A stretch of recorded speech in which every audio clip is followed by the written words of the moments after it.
Today is Wednesday, December 2nd, 2020. Coming up on Roland Martin Unfiltered, President-elect Joe Biden's cabinet, is it diverse enough?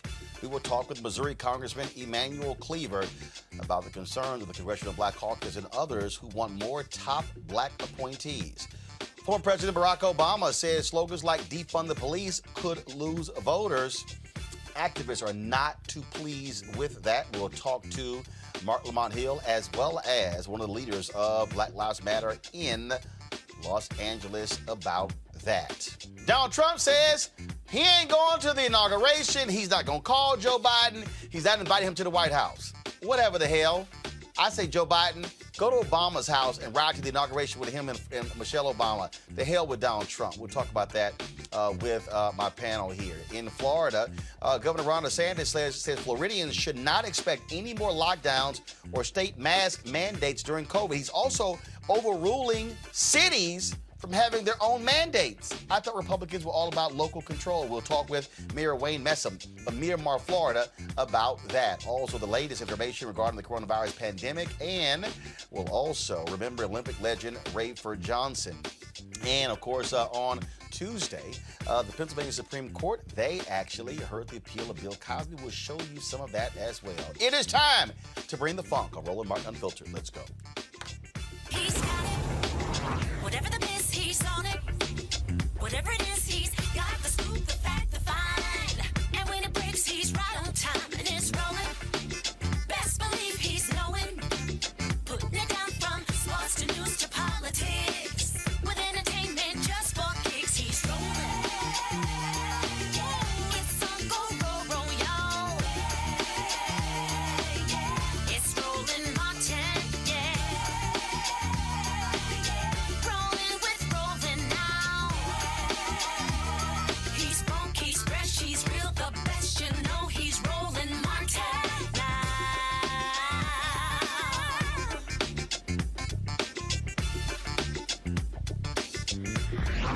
Martin.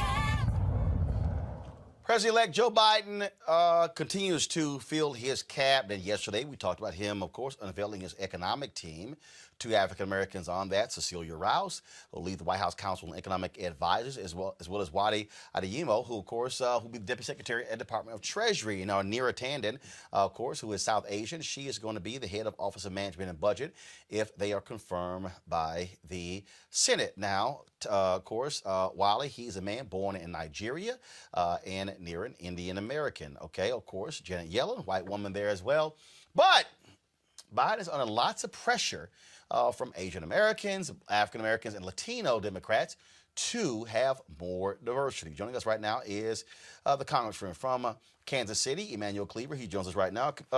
Emmanuel Cleaver, glad to have you here. This is also Alpha Week, so that's why I'm rocking the black and gold kente for my fellow Alpha brother. Glad to have you here. I'm glad to be with you.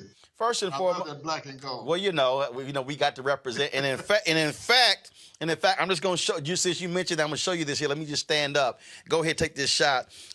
Just so I had this actually integrated into the kente right here. Right here. Oh, man. So, so for everybody at home, if you ain't able, that ain't my problem. So, yes. so this is absolutely the Alpha Kente outfit. So, let's get right to it.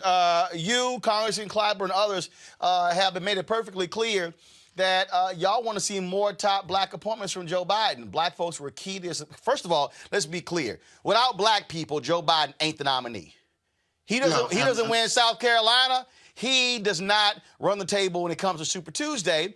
And so far, he's named an African-American woman, of course, to be the head of the United Nations. Then, of course, you have Cecilia Rouse. But, look, folks want to say, Clyburn, others have been saying they want Congresswoman Marsha Fudge to be Ag Secretary and other positions, and even inside of the White House. I haven't heard an African-American Deputy Chief of Staff. I know Congressman Cedric Richmond is going to be over the Office of Public Engagement. But even when it comes to Political Director, Legislative Affairs, Chief of Staff, Communications Assistant, who's a Deputy Press Secretary, but in the White House, no African Americans running departments.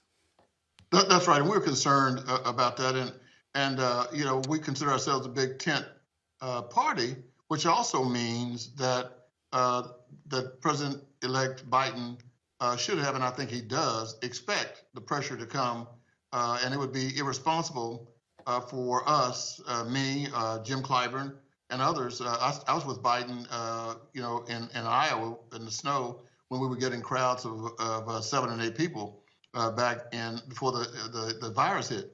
So I think the vice president is going to do the right thing. I've said that publicly, but I think the Russians have a proverb: trust but verify, and it's given. Usually, people say that's a quote from Ronald Reagan, but actually, it's a Russian proverb, and that Ronald Reagan used. But the point is, yes, we trust President Biden, but we're going to verify.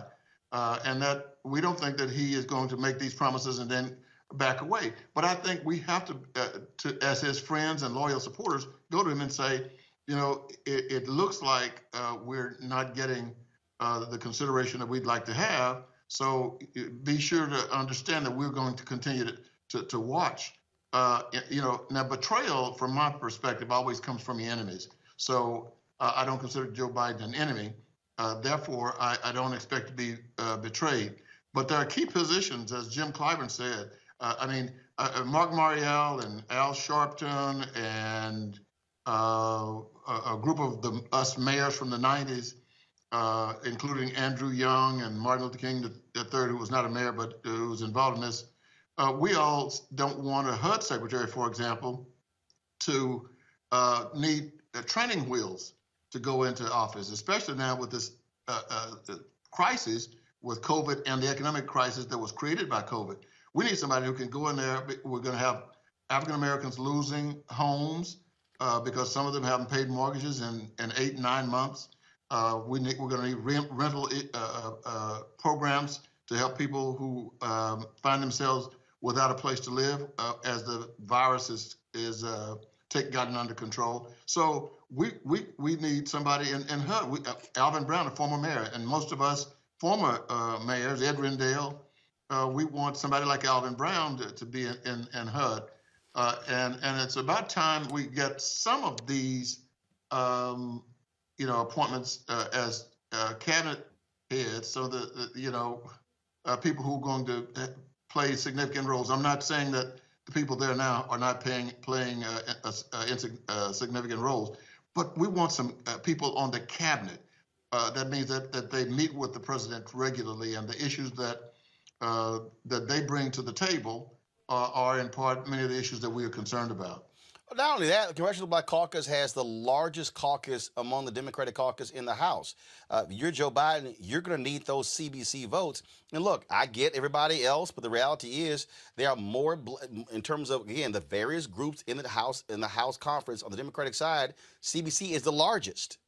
And black women voted at a higher rate for Biden than anyone else. Black men were second. So when it came to who supported, I hear all the suburban people and then Asian Americans, Latinos, but sheer numbers, the largest percentage for Joe Biden: black women, black men, everybody else. That's right. And if Joe Biden has been paying attention to the Congressional Black Caucus, he'll do what we do. Our chair is Karen Bass, and the next chair, in all likelihood, is going to be Joyce Beatty. There are a lot of black men in the CBC, but make no mistake, African American women have saved many of the CBC members, and African American women saved in no small part the presidency of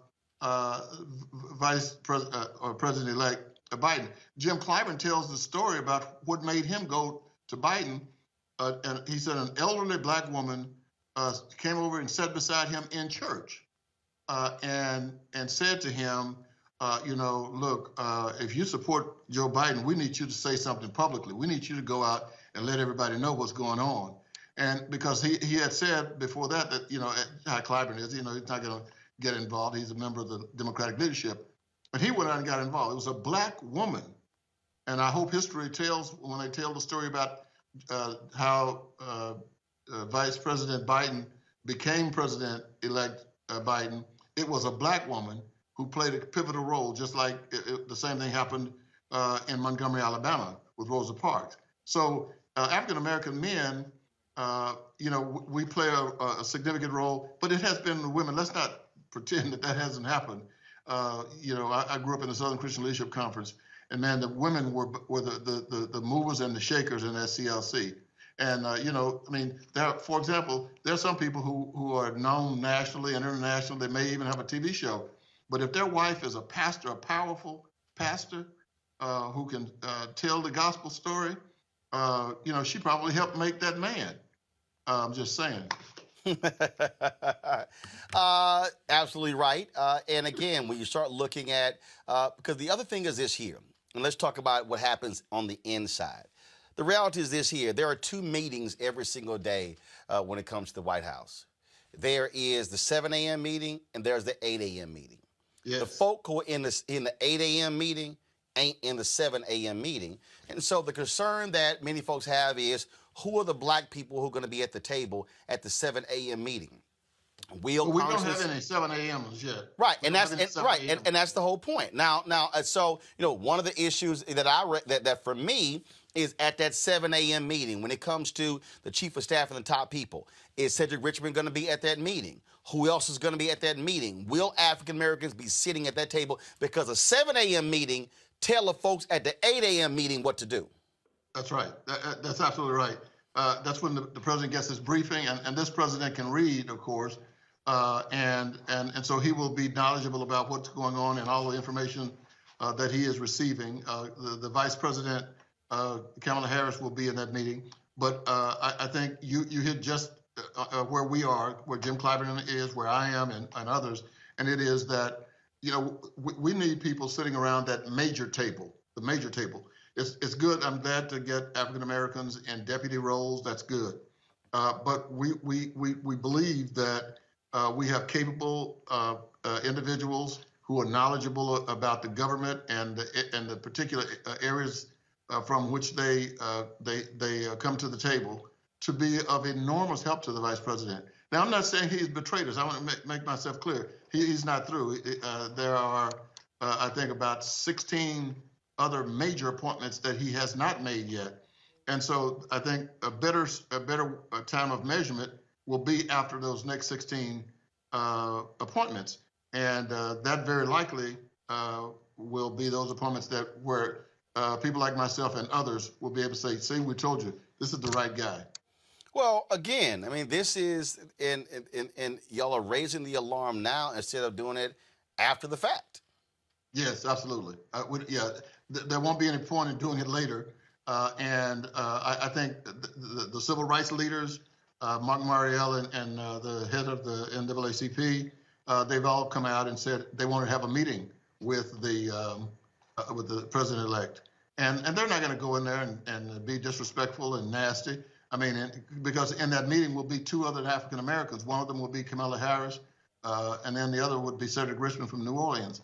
And so I think that, they are going to also say things to the president-elect that we will never read about or never hear, just because I know the 2 of them. I work with them in the CBC and feel very comfortable that this is going to take place. But you hit it right on the head, when you said, we don't need an after-the-fact group, who starts talking after all the significant appointments are made. We're doing it right now. Jim Clyburn has been very clear. He wants Marsha Fudge and Ag and somebody like Alvin Brown in HUD, who has the experience working in HUD, and the mayor of the second largest city in Florida.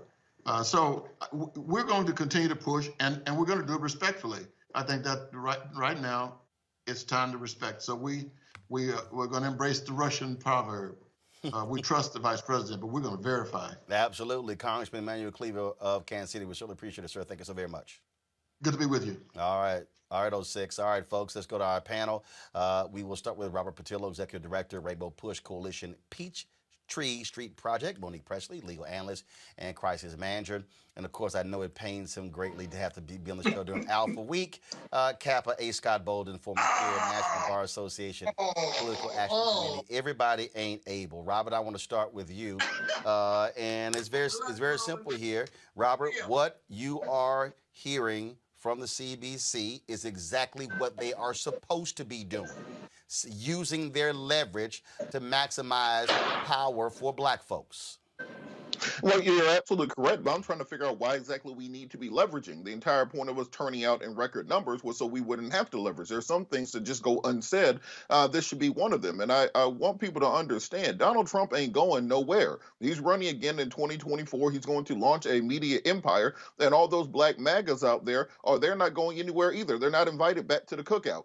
They got nowhere else to go. So they're going to continue beating this drum for Trump for 4 more years. And if you give them fuel for that fire, if you give them ammunition where they can run back and put their finger in your face and say, look, told you Jim Crow Joe wasn't going to do anything for you, they will ride that into the ground for the next 4 years. They'll make it very difficult in 2022 to retain the House, to increase the margin in the Senate after we win these 2 seats in Georgia on January the 5th. It'll make it very difficult to get a governing majority because you need filibuster-proof majority in the Senate in order to get any big legislation passed. It's going to make it very difficult in 2024 for either Biden or Harris to run for re-election that year. So this is something they have to get right. The community is demanding it. Young people in particular are demanding it. They did not vote for moderation. They did not vote for gradualism. What we saw from the Trump era, from the Trump movement, is that people expect big, bold things right now. And even if you can't get it done, they want to see you go down fighting for it. Trump never got his wall paid for, but he fought for it until the last day. So people are going to be expecting that on things such as police reform, on criminal justice reform, student loan forgiveness. They'll have a whole laundry list of issues, and we're going to need representation in the cabinet to be able to do so, because anything less than that will be substandard. That you're going to shoot yourself in the foot the same way that after 2008, many progressives or after 2008 and 2012, after the Obama glow wore off, many of those progressives did not turn out for Hillary. In 2016, that's where the Bernie movement came from. So we have to play the long game, not simply the checkers game that we're playing currently. And I for one, would like to see Roland Martin and the administration on the communications team. Ain't gonna happen. I would like to see.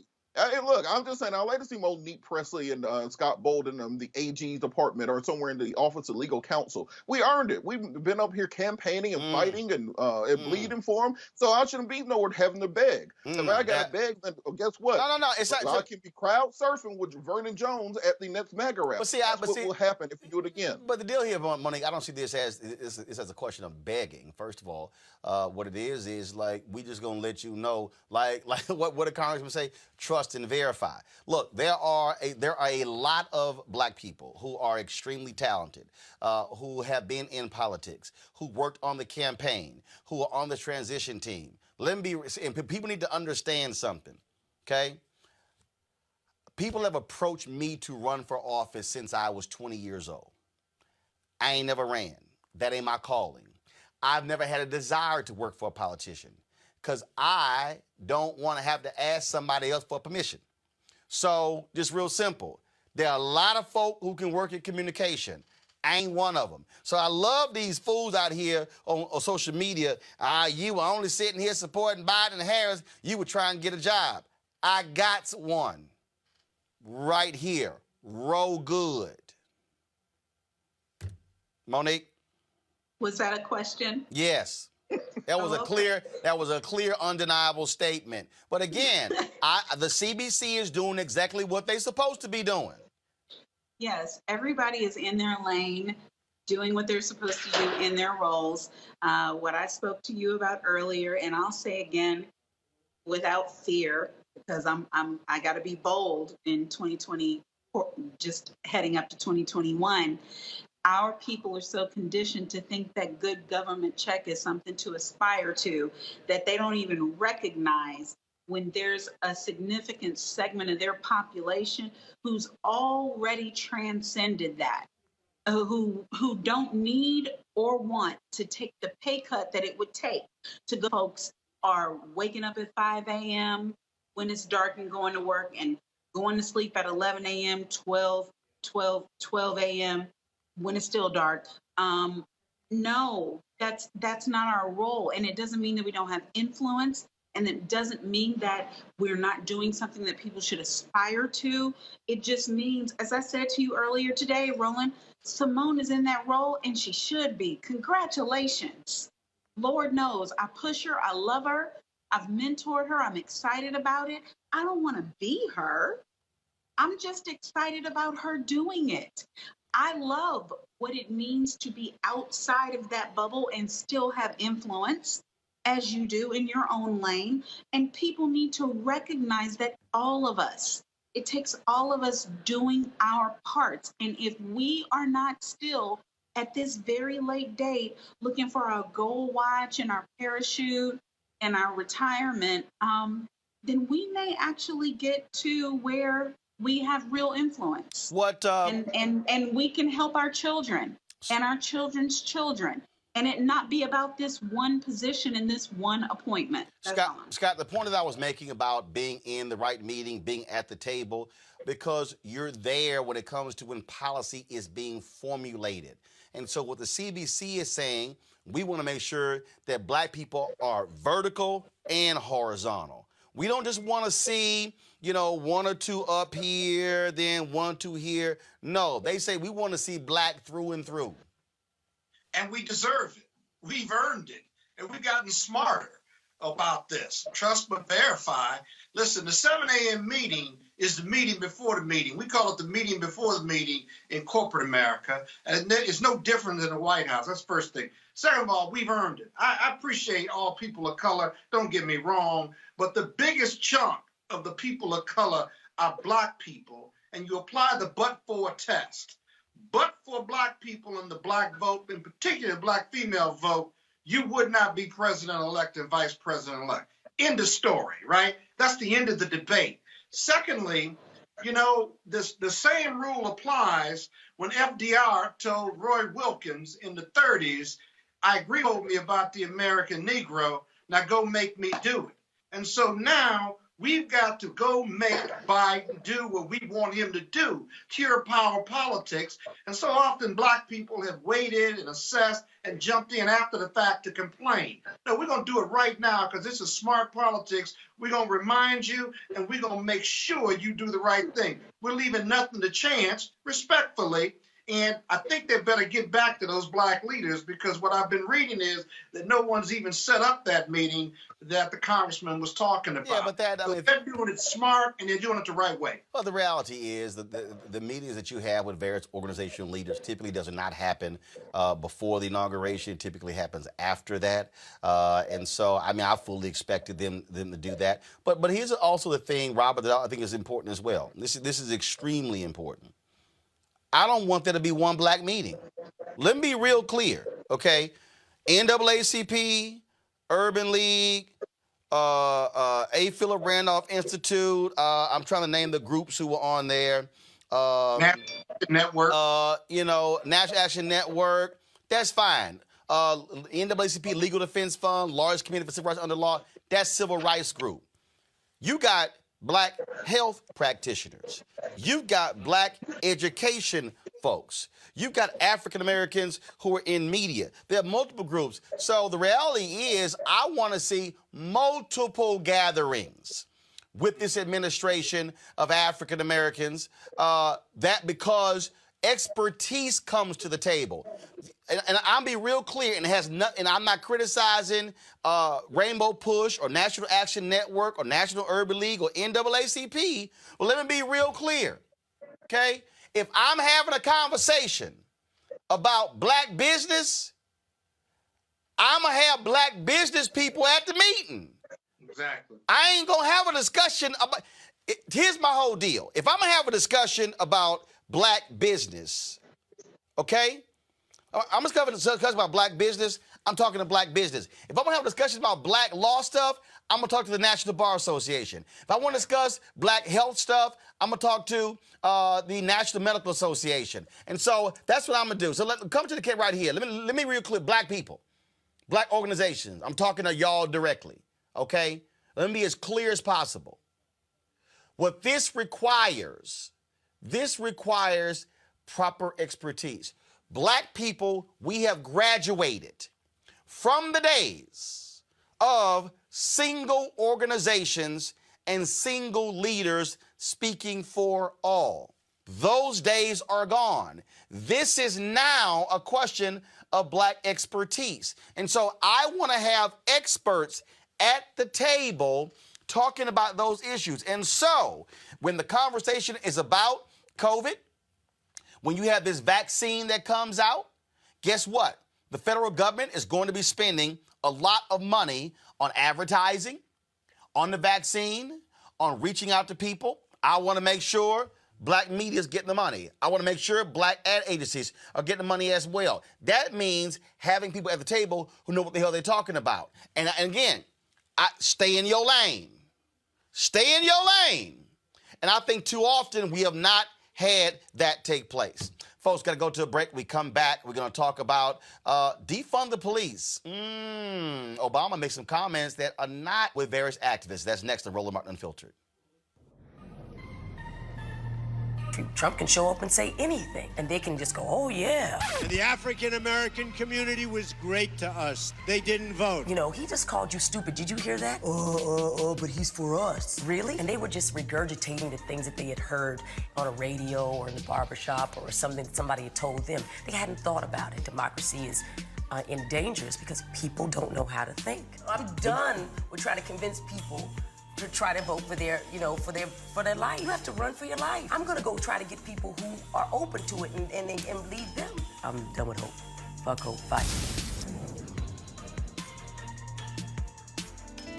We're at Mom's Kitchen in Preston, Georgia. It's a family business. I enjoy making people happy, giving them a good meal. But since COVID, we had to close our main dining room. We lost all of that business, and we used to do a lot of caterings. We can't do any of that anymore. David Perdue knew what was about to happen. He was getting classified briefings about the pandemic. But instead of him being concerned about us, he off selling stock. We had no idea we'd have to close our businesses off. We'd lose caterings, and so many people died. And then when we needed help the most, he fought against the stimulus checks and to cut unemployment insurance. Perdue needs to come out and Ossoff in. Early voting starts December 14th. You got to make a plan to vote. I'm John Ossoff, and I approve this message. Love your neighbor as yourself. It's a value we all try to live by, but in Washington, it's been forgotten. It's clear our politics are broken, overcome by a selfishness that rewards money and power, leaving far too many of us out of the conversation. I'm Raphael Warnock, and I see you. I see too many communities left behind, too many hardworking people ignored. I'm running for Senate to be your voice. That's why I approve this message.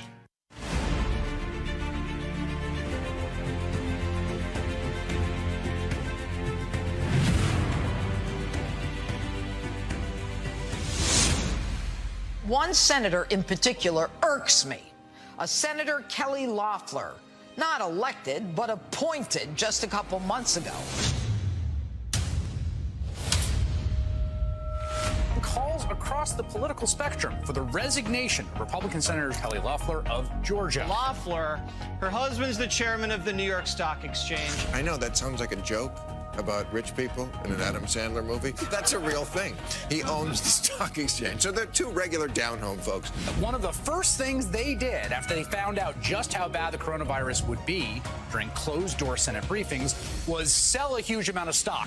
You sold over $1 million in stocks in your own personal portfolio before the market went down. They were making a bunch of moves in the stock market to make sure their portfolios were protected instead of making sure you were protected.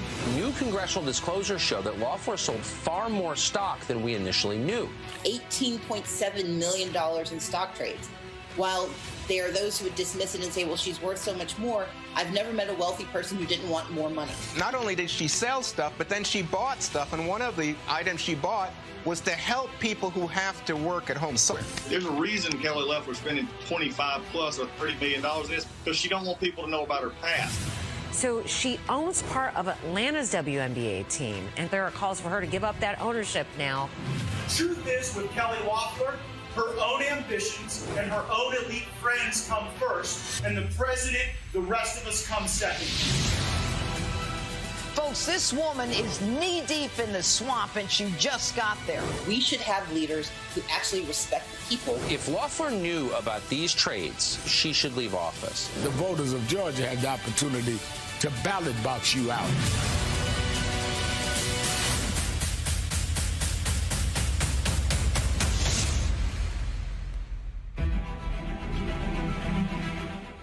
I'm Dion Cole, and you're watching Roland Martin, Unfiltered. Stay woke.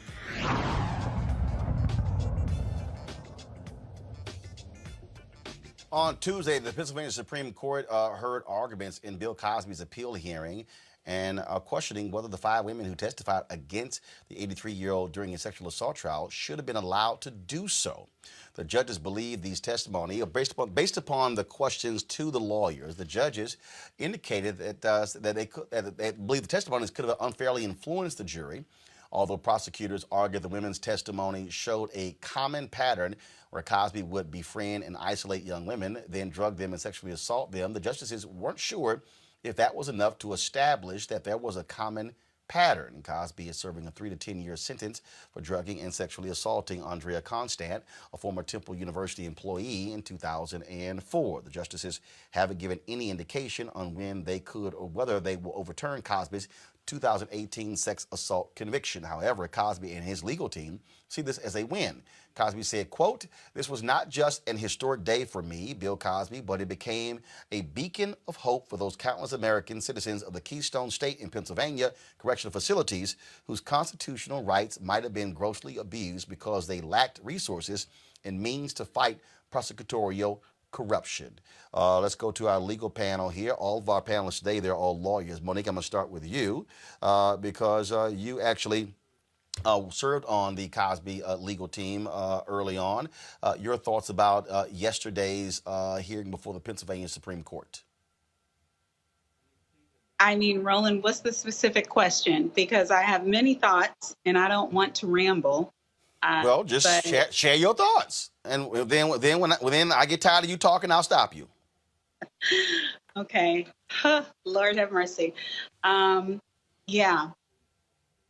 What's interesting to me, and I will do just an observation, and I will let Scott and Robert clean this up for me.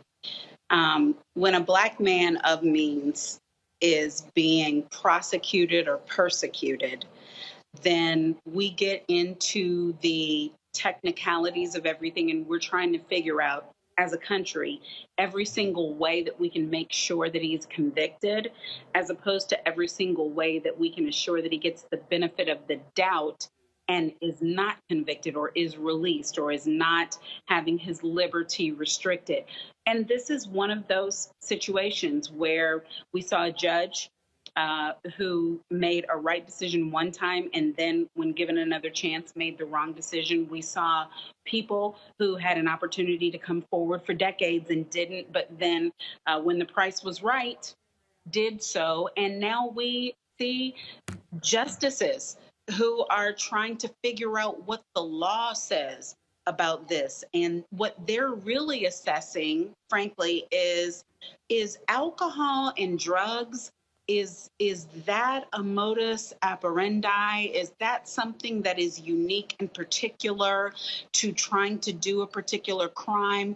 Or is that common? Is that something that 50% or more of people go through, as one of the Supreme Court justices said? Is that something that is not unique, but is random? And I'm not talking about what women should experience or they shouldn't before I get the hate mail that's likely to come. I'm talking about what the law says and what should have been applied before these women were allowed to testify in the last trial. And that's all I'll say for now. Scott. All right, sorry about that, Robert. Yeah. Well, to just piggybacking on my point, I'm not going to make any legal judgment or determination as to the facts of the case. I've learned this a sonic endeavor to try to draw arguments from a hearing how judges or justices will rule. However, I do think it's important for us to look at the ways that we have to reform our criminal justice system generally. If somebody like Bill Cosby's means is still arguing that he was not able to achieve a fair trial, how does that 18-year-old who has a public defender, public defenders who do great work, how's that 18-year-old able to fully exercise his constitutional rights? How can we make sure that we have a free and fair justice system in this country, right? So that there's not an auction where where it does not depend on how much money you make in order to determine your guilt or innocence or your ability to fight a case. So I think we have to look at the systemic issues more so than the individualized issues in this case. All right, folks, we'll go to our next story, and that is defund the police. Democrats have been whining and complaining, those who lost, saying, oh, it was defund the police is the reason. Obama weighed in on this on an interview on a Snapchat show. Listen to this. It's interesting. We take for granted, if you want people to buy your sneakers, that you're going to market it to your audience. If a musician drops a record, there's going to try to reach certain audiences, speaking to folks where they are. It's no different in terms of ideas. If you believe, as I do, that we should be able to reform the criminal justice system so that it's not biased and treats everybody fairly, I guess you can use a snappy slogan like defund the police, but you know you've lost a big audience the minute you say it, which makes it a lot less likely that you're actually going to get the changes you want done. But if you instead say, let's reform the police department so that everybody's being treated fairly, divert young people from getting into crime, and if there's a homeless guy, maybe we send a mental health worker there instead of an armed unit that could end up resulting in a tragedy. Suddenly, a whole bunch of folks who might not otherwise listen to you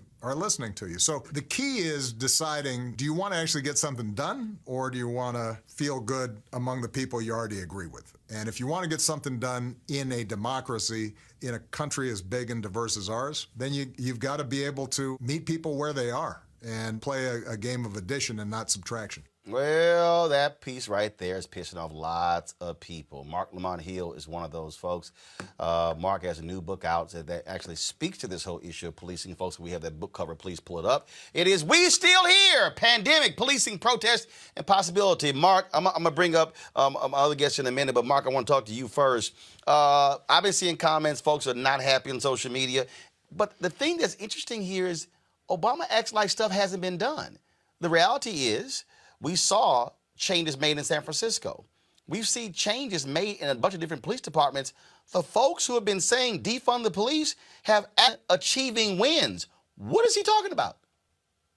That's what's so frustrating about this. I understand the president's on book tour and he's, sometimes speaking in sound bites and moving very quickly, but this is imprecise. First of all, I've been part of the prison abolition movement for decades now. This is not a movement that just came out of nowhere. This is not a movement that has not thought about slogans and branding and conversations, but ultimately it's a policy demand. And quite honestly, it's not the most radical policy demand that came out. Defund the police is a very simple call to take resources from one place and invest it in places where we can better use them and where people will be better served, where people's needs will be met. And to your point, Roland, we absolutely have gotten wins. Right? We got wins in Minneapolis. We got wins in Camden. But it's not just about taking money out of police budgets. It's also about reorienting our thinking.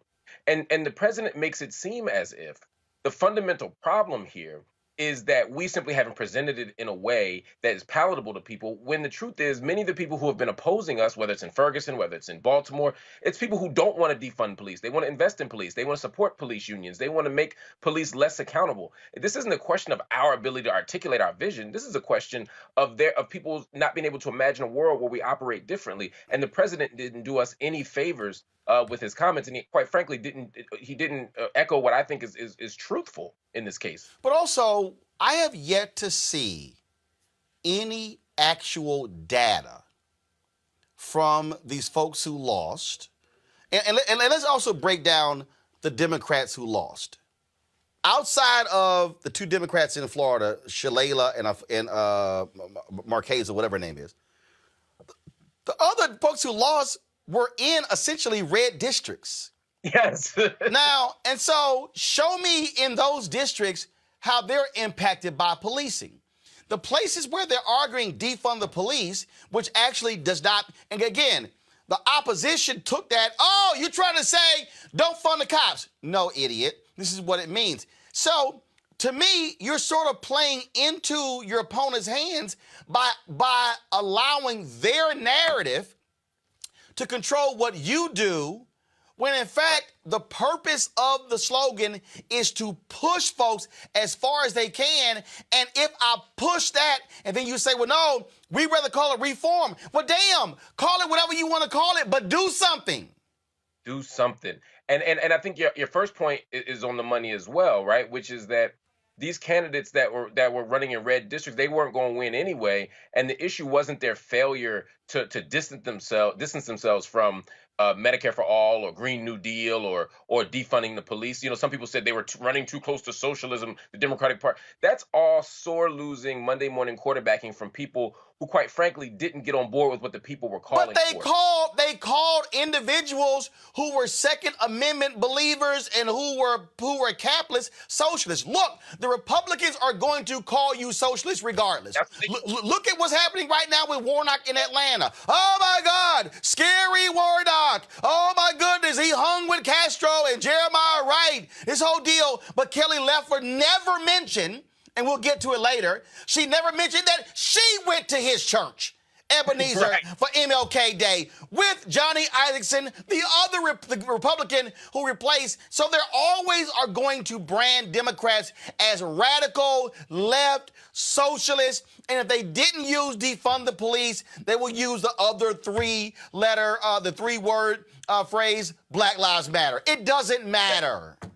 Right. And the president is playing into those hands, as you said, by acting as if those are things that we should legitimately be running from. And history doesn't aid that argument either. You know, suffrage now, abolition now, women's rights now. These were phrases these were snappy phrases that didn't make everybody comfortable, but we stayed with them. We stayed the course. We fought for justice. We won. The same thing has to happen here. But instead, there are many people, middle-of-the-road Democrats, who are willing to run from these things. They're willing to run from Black Lives Matter and Medicare for All and Green New Deals. Hell, Joe Biden won the presidency by running from some of that stuff because he wanted to appeal to a certain base. But the election's over. At some point, we have to run on our values. We have to have an affirmative vision of the world and say what we want, not just what we don't want.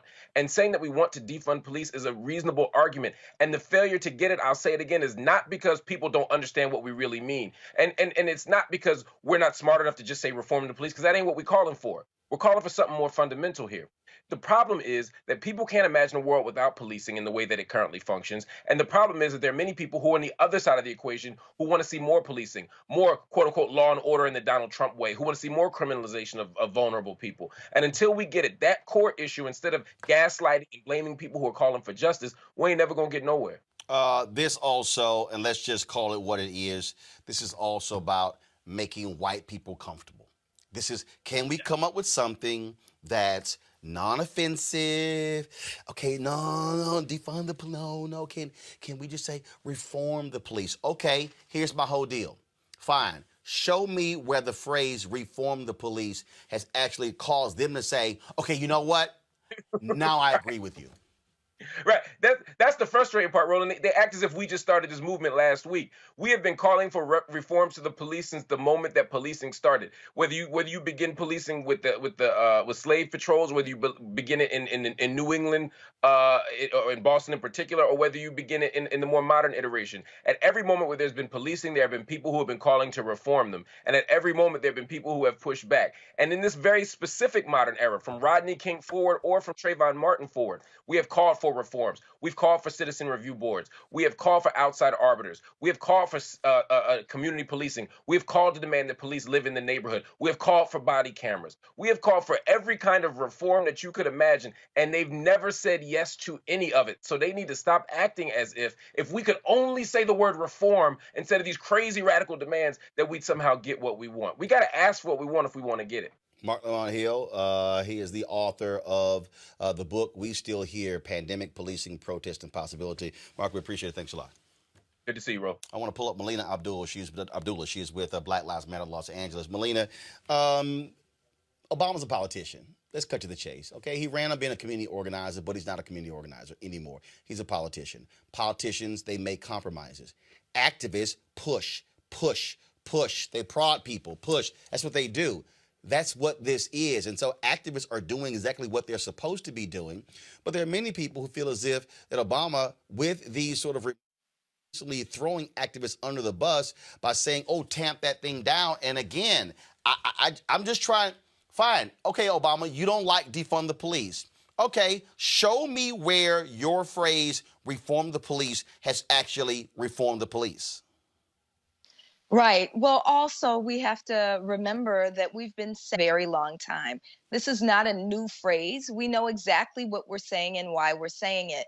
You know, in the words of your friend and mine, Dr. Julianne Malveaux, budgets are moral documents. And when most major cities are spending upwards of 50% of their tax base on police, that's a problem. So when we say defund the police, what we also mean is fund mental health care. What we also mean is fund public health care in the midst of a global pandemic like we've never seen. We also mean support small businesses. We also mean create good jobs. We also mean support our young people and develop strong youth programs. So defund the police is about thinking about the morality of this country and how we spend our dollars and investing those dollars in the things that actually make communities safe. So when Obama says this is a snappy slogan, I think we need to quickly remind him that snappy slogans include things like yes, we can and change we can believe in. But defund the police is really a call to action to keep the world safe, to get the world to be safe for your children and mine, for you and me, and for communities that see policing and over-policing as a threat to our safety. Again, there have been so many different reactions to this. And again, a lot of these Democrats who lost who have been complaining. They ran all these ads against me saying defund the police. But that was a white woman in Atlanta who actually ran in a district that was a purple district, and they hit her with all kinds of different ads. And guess what? She won, and she actually marched with protesters. Is it because she actually ran a better campaign than the other folks? And again, please, by all means, I'm trying to figure out, show me the data. Now, what I do know is that defund the police did have an advantage because it increased youth turnout. Right. Defund the police, you can't have it both ways, right? Defund the police absolutely mobilized and invigorated what is now called the largest racial and social justice movement in global history. What ignited young people, what ignited progressives, what ignited people who didn't really feel like they were called to by kind of the mainstream rhetoric was the phrasing defund the police, was the dare to radically reimagine a world and create a world and build a world where we can actually live and grow freely. And so it's important that we understand that Black people, that Black organizers, and Black Lives Matter in particular ushered Donald Trump out of office. We won many of these seats that Democrats were running for, and so they can't benefit from defund the police and the movement that is using it as our clarion call and then condemn us at the same time. Melina Abdullah, Black Lives Matter, Los Angeles. We appreciate it. Thanks a lot. Thank you so much. I'm going to pull up my panel right now. Let me first start with Robert Patillo. Robert, to this particular hearing, obviously, President Barack Obama was always about moderation, conciliation, compromise. But here's the deal. That's not who activists are. Activists are all about how do you push? How do you push? How do you push? How do you try to achieve change and demand change? And for, again, the people who complain about defund the police, again, if they say, oh, my God, I hate that phrase. Okay, but do you support the reforms that folks are calling for with police departments? And the reality is those white folks don't. Well, President Obama is coming from a position of naivete when it comes to these issues that the protesters are pushing. It's not about the slogan. It's not about what you call it. There's nothing more wholesome than saying Black Lives Matter, literally just the understanding that Black people's lives matter. And they twisted that into BLM, and Donald Trump declared it a terrorist organization. You take someone like Raphael Warnock, who's running commercials eating pizza with a fork and playing with a puppy, and Kelly Loeffler's running commercials saying that he's Fidel Castro, Jeremiah Wright. God, it's not about the slogan. It's not about these people not understanding. They understand completely. They hear Black Lives Matter. They hear defund the police. All they hear is Black folks and minorities want more rights, and they are scaring the political system, the social structure that I'm used to, and you're not going to change that through moderation. Jesus was not a moderate. He was flipping over tables. You do not make large social changes through moderation. And what President Obama is doing again is lecturing young people. He took that in. Remember, this entire Black MAGA generation that we're looking at right now, you can talk to any of them who are in their 50s or below. They all voted for Obama in 2008. There was statements like this. It was actions like this that turned them from hardcore Democrats into Trump. And I think until we can get a grasp on that and understand that we cannot moderately and slowly and gradually move our way out of police brutality, we're not going to make progress. Let's go. Monique, agree, disagree? I disagree. I want us to slow down because I'm annoyed on so many different levels. People don't necessarily understand this rapid fire, we say as many words as we can fit into a minute conversation. But what they do understand is that there's one person we're talking about who is a first Black and two-term president of the United States. So maybe we credit him for knowing a few things. And then there are others of us who are responsible for the lawyering and the advocacy and the agitation, and we all have our lanes. But this is really, to me, kind of a stuck on stupid situation, issue, and conversation. President Obama, and Roland, you used to require us to call him President Obama. I guess he's just Obama now, but I'm going to call him President Obama. He said that defund. I don't know. I called him President Obama. What's the point? No. He was Obama all night tonight. I was listening. No. After first, no. After, if I call you President Obama the first time, I'm gonna call you Obama on the second reference. That's actually how it's all. That's actually AP style. So that's actually how I've done it. It wasn't you. It wasn't you. Okay, whatever. Go ahead. It was your guess who you. Okay, whatever. Fine. Go. Mark Lamont, who said we should vote for a third-party candidate. I wish he was still here, because we would have had Hillary Clinton as a president. But we're not talking about a third-party candidate. We're talking about the issue of defund the police, and we're talking about Obama taking issue with that and actively disagreeing. I mean, and I can hear you if you yell or if you whisper. No, what I'm saying is, but stick to the subject and not who Mark voted for in 2016. The reason why that matters is because he's now criticizing the very actions that he could have been behind. But I'll leave him alone if that's offensive. Here's what I'll say. Defund, everybody knows some people have responded to unfavorably. People who we could use in order to get things to happen. That doesn't mean defund is wrong. Everybody knows what branding is. Everybody knows what it means to use language. We right here, we on media right now. We know it's a difference between saying N-I-G-G-A and a difference between saying N-E-G-R-O. We know, right? Do I have to say both of them for people to understand? It's the same thing, though. So all I am saying is, let's stop the people who are in the President Obama circle who want to get those objectives met for us, and the people who are in the activist circle who want to get those those goals met for us. We agree. We need the Senate right now. We need 2 seats in Georgia. Y'all stop majoring in the minors. I'm not going to do it with you. No, we're not majoring in the minors. But here's the deal. The reality is this here. There are people like defund the police. There are people who also vote who were motivated by defund the police. For the Democrats who are complaining, saying, oh, I lost because of defund the police, show me. Show me the data that you lost because of defund the police. Because you know what? Out of all of those Democrats who lost, I have yet to see them present any evidence that actually backs that up. And here's the other deal. And this is the thing that people have to understand.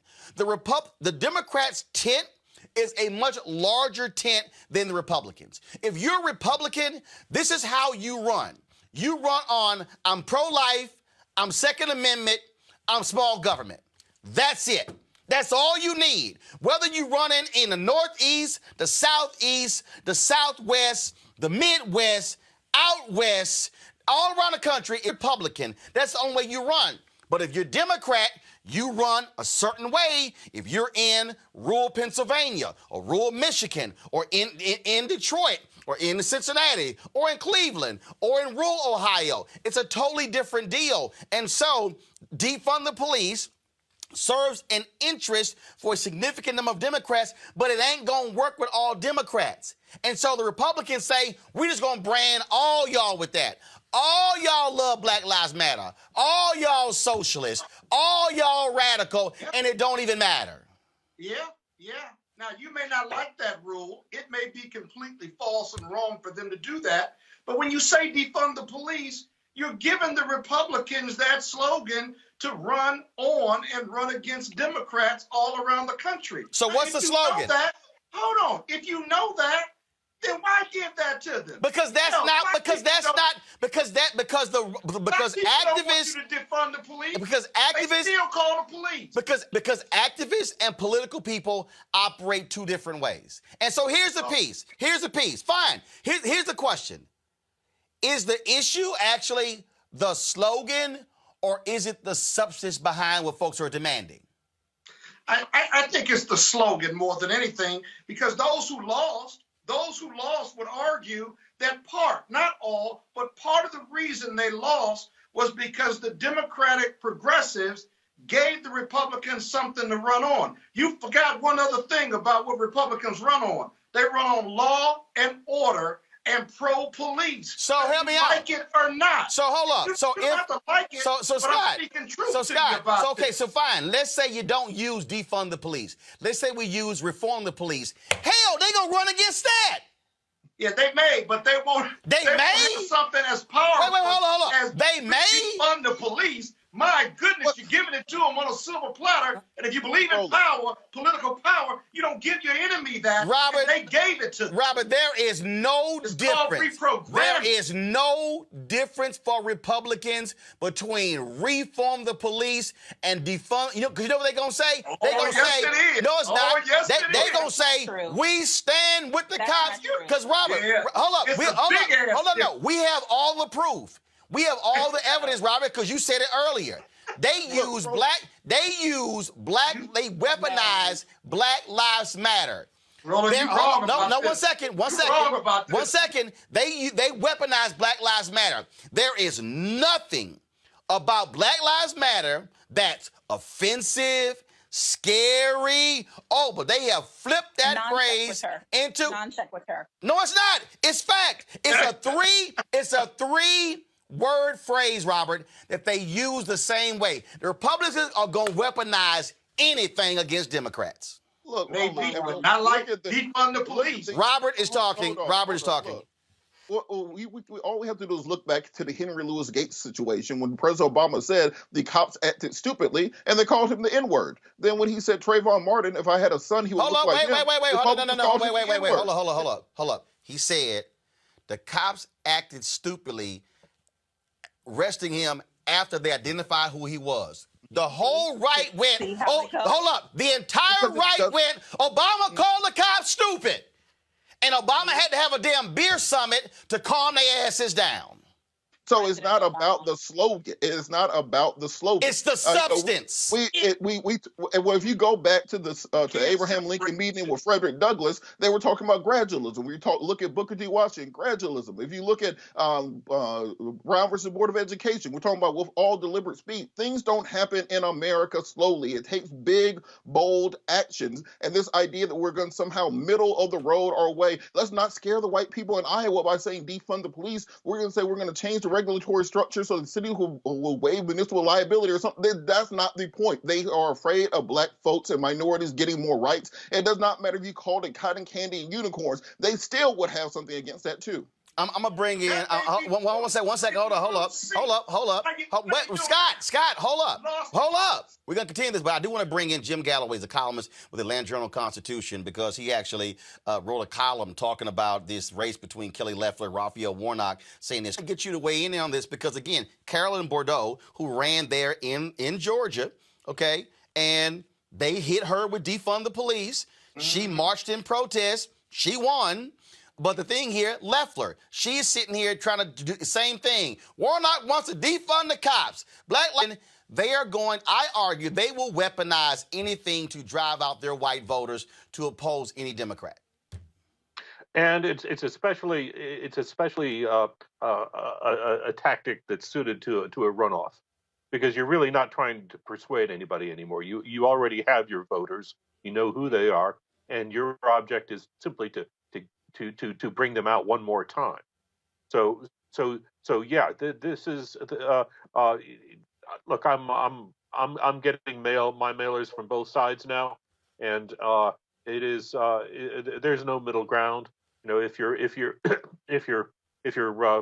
pushing for Warnock, you're saying that there's a name for corruption in Georgia, and her name is Kelly Loeffler. If you're pushing for Kelly Loeffler, you are you're pointing to you're putting out video of the unrest that followed the George Floyd killing, the Rayshard Brooks killing.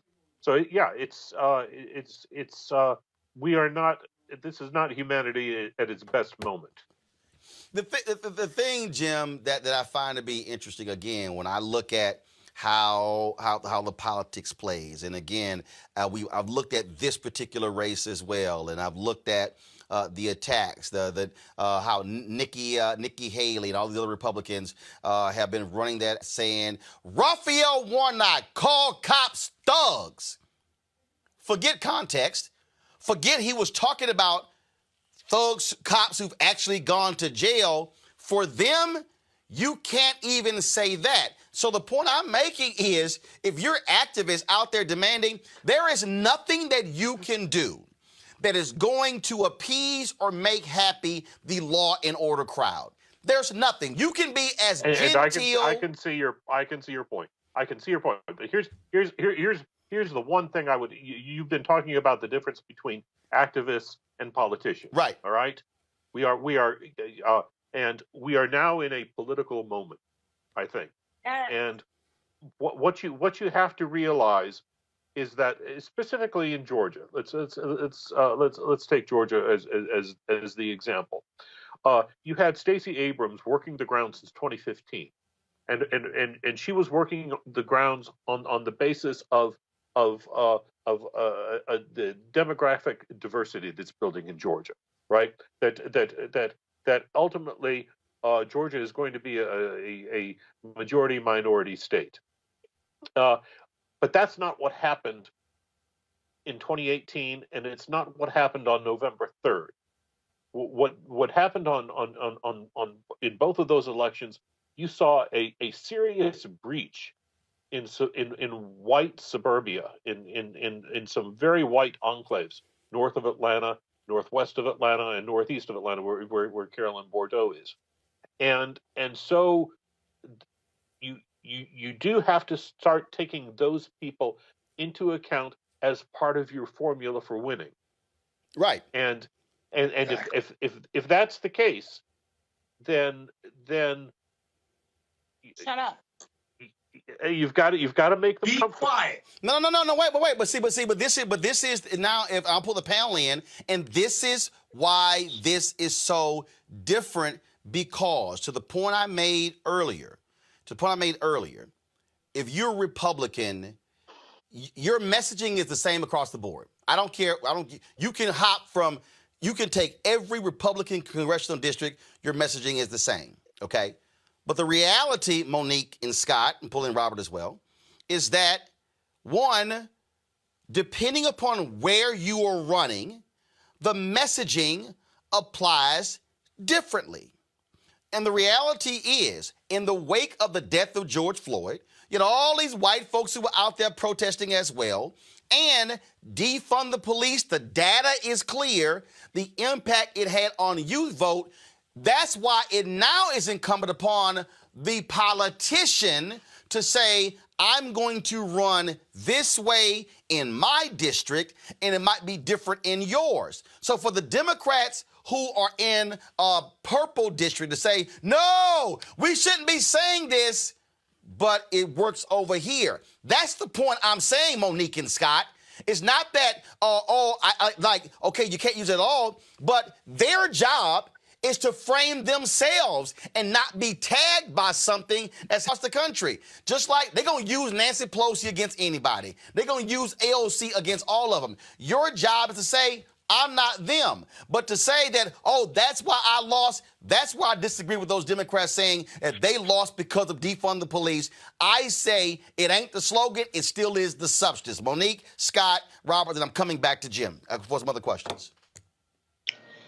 There are these two elections right now that are more important than anything else that is going on. We're past the presidential election, and thank God we have a winner that is in our favor. We're pre-2022, right? So there's these two elections. And what President Obama was saying with wisdom, and what others, including your past guest, who was saying it more nicely than I will say it, is don't get stuck on stupid, because these people in Georgia, they don't want to hear this defund the police bullshit right now. They are scared of that. And we need them in order to get a Senate so that we can defund the police. Is there anybody who's listening right now who can let go of a word? But Monique, this is the mistake that you're making. So that we can have. But Monique, the mistake that you're making is that this topic is not. But Monique, this topic is not just about Georgia. They literally were. It is right now, Roland. No, it's not. That's all I care about. No, right it's now. not. Sorry. No, it's Sorry. not. I don't care. It's not, Monique. You know it's what? not You know just what? about Georgia. It might not be. It's not. Right now it is. It might not be all you're about right now, and forgive me because No, that's not. No. That's not what they're saying. No. No. See, this is the mistake you're making. What Clyburn and Obama are saying is, don't use it at all. It ain't about Georgia. They're saying get elected. No, what they're saying is don't use it at all. And what I'm saying is it ain't going away. They didn't say that. They said the nomenclature was wrong, and I resent actually anybody who's on here right now who's saying that President Obama's administration didn't take steps forward in terms of reforming police and getting federal initiatives that we Who did? Forget y'all. Who did? Are you forgetting what No, we did? stop. No, Who did? Who did? Him. Who? Him. He did. Who the hell is him? Him, President Obama? The president Who said he didn't do anything? What we said. No. Who said that? What I heard was. No. What you inferred. He's saying reform is wrong, right? He's saying that is wrong and that the activists are responsible for making sure something gets done. What I'm saying is, but you're insulting the last president who actually gave a damn about getting something done. Actually, what you're doing is, and also you also forgot he had to be pushed. Those same activists met with him in the no. The same activists met in the Oval Office and they pushed him to also do more. And it's on the record. Hold up. It's on the record where he also told them gradualists told him no. That's what you're dealing with. And they should keep on. But these people who are out there saying he's just trying to sell a book and but first of all, we ain't talking about them. We talk about the people who are on this show. Jim, I want to ask you this here. About this particular between Loeffler and Warnock. It is about turnout. It is about turnout. But what you have here, Jim, though, is you have Kelly Loeffler, who's saying I'm an outsider, who is viciously attacking Black Lives Matter, who is rolling with this whole notion, the polar whites of the world, saying they are a terrorist organization. And so Kelly Loeffler, I'm going to get your thoughts on it, her deal is, if I can scare the hell out of white voters as much as I can by saying this man is a lover of terrorist organizations and Black Lives Matter, But you noted in your column when she visited Ebenezer in January. So was he a terrorist then? That's a good question, isn't it? Isn't it? Yeah, she was there on MLK Day. That was kind of her public debut as a U.S. senator, because she had just been sworn in a couple of weeks earlier, and she had kept a lid on her public announcements. She was, at that point, she was being groomed as kind of a suburban-friendly replacement for Isaacson. And Isaacson had cultivated this interesting relationship. I mean, he had been at MLK ceremonies for the last 25 years. He was kind of the most dependable Republican attendee, and sometimes he was the only Republican of note there. And it was kind of his statement, his very quiet statement that the Republican Party couldn't survive as a white-only party. And Loeffler was up there, and to kind of replace that, she said the right words. I mean, they were a little bit vague, but she carried that off well, relatively well. And ever since, I mean, she got tied up in that fight with Doug Collins for from February really up into November, and then, man, her focus has been on Warnock, and yes, she is clearly they have been going through years and years and years of Warnock sermons. I mean, the guy is out there. It's and in the case that I cited, they had to go back to 2011 to pick up on maybe just a slight lack of phrasing. America, you can't serve God and the military. That was the last 3 minutes of a 45-minute sermon, and if you listen to the front part of that, Roland, you've been to enough churches. You know what was being said. It was a matter of priority. Hell, my wife is a minister. My wife is a pastor. I know about preaching. Yeah, you serve God first, and then you go to your second to your second love, and that's all he was saying. That is all he was saying. And yes, that got twisted, and it's very clear that they're trying to do the same thing that they did with Jeremiah Wright and Obama in 2008. And but to your point, what's happening here is that you've got both Ossoff and Warnock running as a team. They're running as a ticket. Perdue and Loeffler are running as a ticket. And clearly what they have decided is that Warnock is the man to attack, because if black voters turn out for him in heavy numbers, they're in trouble. Well, I really hope they are going to be in trouble. Jim Galloway, very good column there in Land Journal Constitution. We appreciate it so much. Thank you, sir. Thank you very much.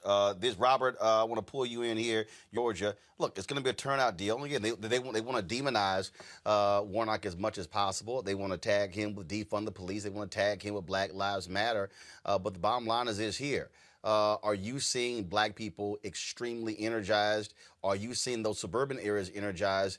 And then you've got these stuck on stupid Republicans, what they're doing. At the news conference today, talking about stop the steal. They make all the allegations in a second. I'm about to play this video of the Georgia election official going off on Republicans, sowing seeds of discontent in the state.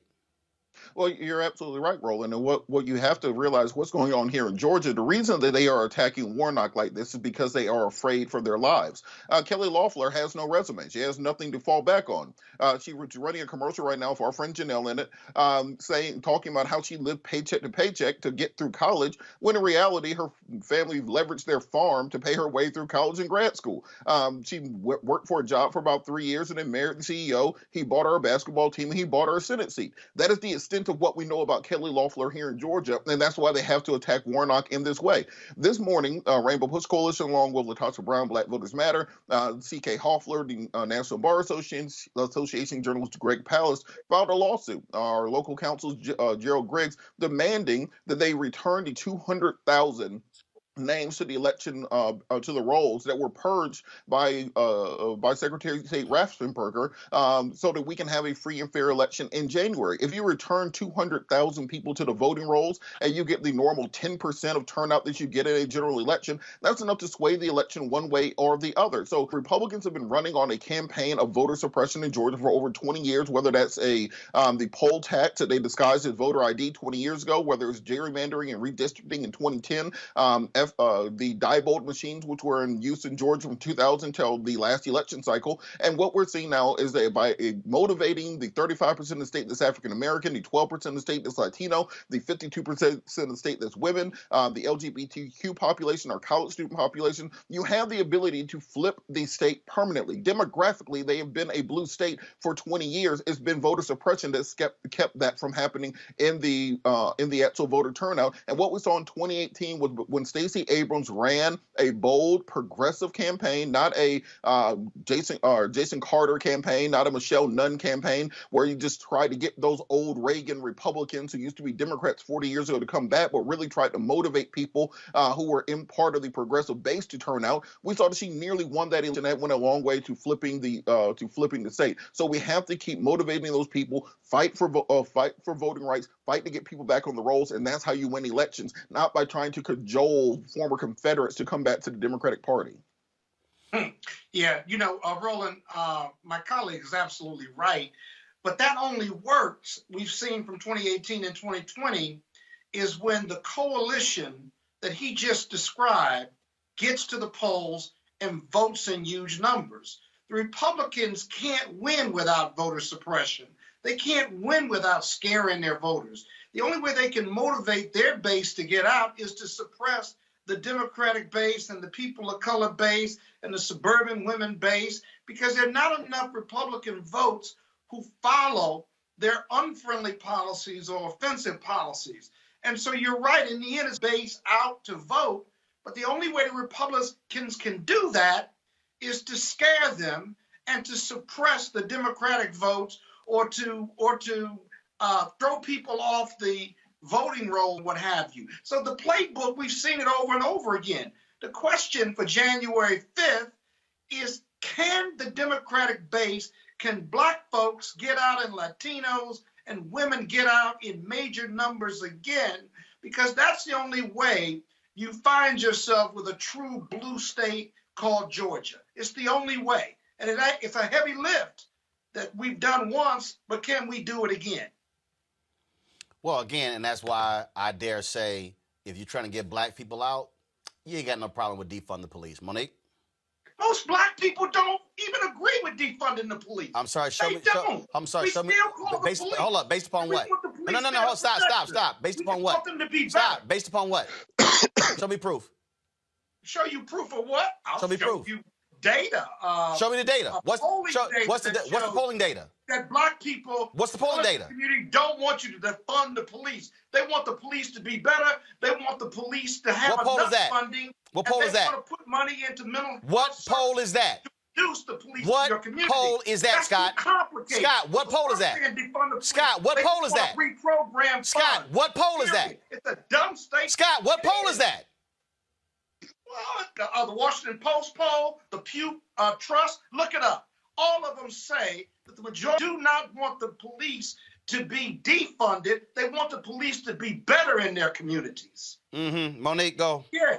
Mm-hmm. Yeah, but I noticed you didn't really cite exactly the poll. You just threw some names out. But go ahead, Monique. Hold on. Nice try. But you're like, oh, look it up. Go ahead, Monique. Oh, my goodness. Oh, my goodness. Roland, are you going to act like you don't know that Black people in poor communities want the police, that they are the ones who call the police more than anybody else? That they want.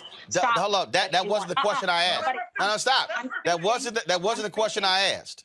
Yeah, I'm speaking. No. If you're gonna say something, if you're gonna say I said something, be factual. Go ahead. A whole lot of male energy.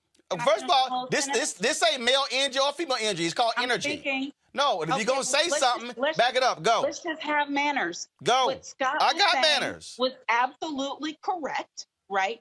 That it is Black people in poor communities who want more police presence rather than less. It is people who don't need Black police presence in their communities, who don't ever see the police, who, if they see the police, it's an I'm aware of exception, that, not but the rule. I'm aware of that, but that's not what I asked. See, here you go. No, but if you actually answer the question I asked, as opposed to trying to deflect, answer the question I asked. I believe I answered when I said, you know, and I know, as Scott said, that Black people by and large want more police presence in poor neighborhoods than less. And the reason why we are saying defund is because we have an understanding through study, through empirical evidence, through science, that we can use less money and more community presence and smarter policing to get to a different result. All I am saying, and I agree with my brother Scott, which this is like 2 weeks in a row, and I'm impressed with myself, is in Georgia, y'all scaring these people. And if you don't want Georgia, fine, go ahead. Stand, beat. They're not scaring them in Georgia. No, they're not. Defund the No, they're not. police. No, they're Defund not. the police off. You know what? They're not scaring them in Georgia. Like They're not. You know Georgia.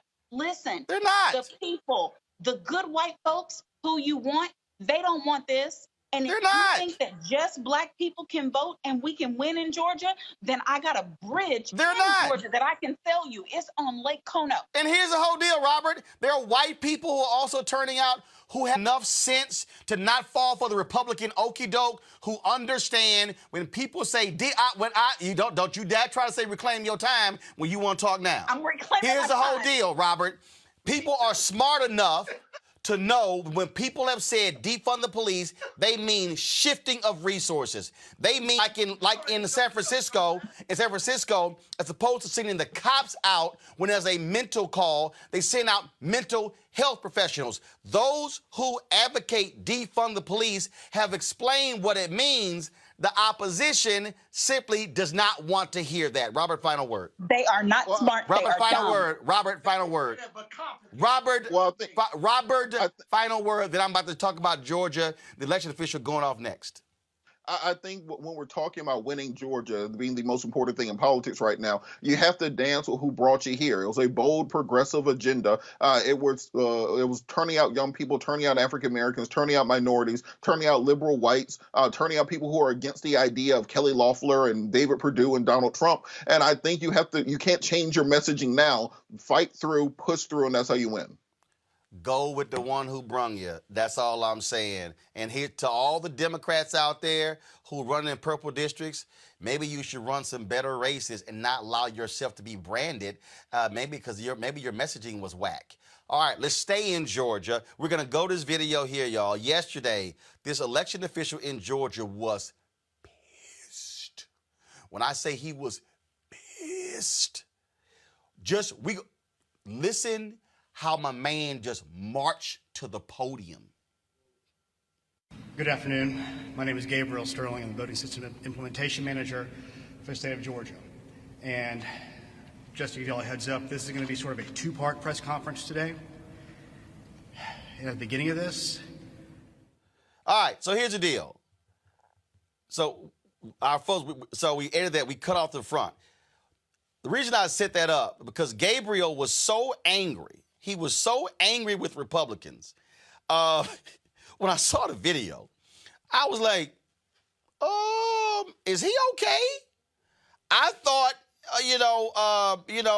his wife made him sleep on the couch. How he just rolled out and how he just came to the podium, stomping, slamming stuff. I mean, Gabriel was just a wee bit angry and upset with Republicans when he rolled through. And so we're gonna do this here. We cut the part out. I'm gonna find the march out. And I slamming stuff down, and then he started. So run his comments on the end of that. I'm gonna show you how that actually started. Go. Good afternoon. My name is Gabriel Sterling. I'm the Voting System Implementation Manager for the state of Georgia. And just to give you all a heads up, this is going to be sort of a two-part press conference today. And at the beginning of this, I want to keep it together because it has all gone too far. All of it. Joe DeGenova today asked for Chris Krebs, a patriot who ran CISA, to be shot. A 20-something tech in Gwinnett County today has death threats and a noose put out saying he should be hung for treason because he was transferring a report on batches from an EMS to a county computer so he could read it. It has to stop. Mr. President, you have not condemned these actions or this language. Senators, you have not condemned this language or these actions. This has to stop. We need you to step up, and if you're going to take a position of leadership, show some. My boss, Secretary Raffensperger, his address is out there. They have people doing caravans in front of their house. They've had people come onto their property. Tricia, his wife of 40 years, is getting sexualized threats through her cell phone. It has to stop. This is elections.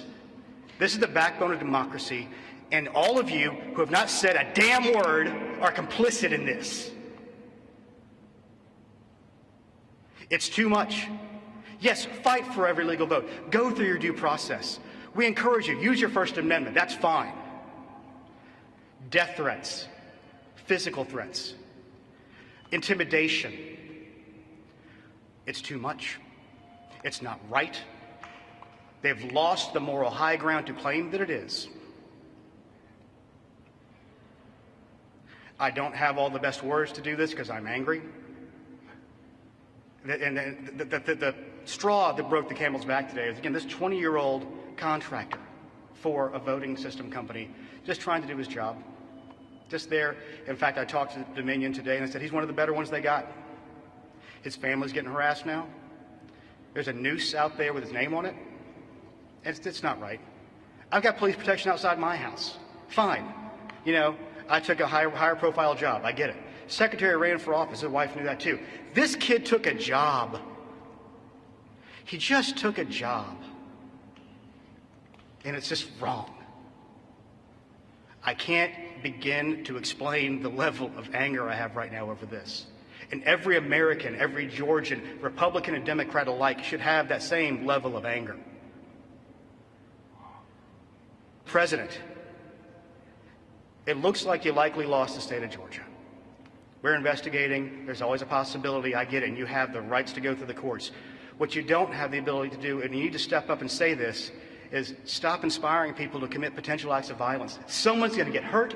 Someone's going to get shot. Someone's going to get killed. And it's not right. It's not right. And y'all, I don't have anything scripted. This is, like I said, I'm going to do my best to keep it together. All of this is wrong. DeGenova, who said for Chris Krebs to get shot, is a former U.S. attorney. He knows better. The people around the president know better. Mr. President, as the Secretary said yesterday, people aren't giving you the best advice on what's actually going on the ground.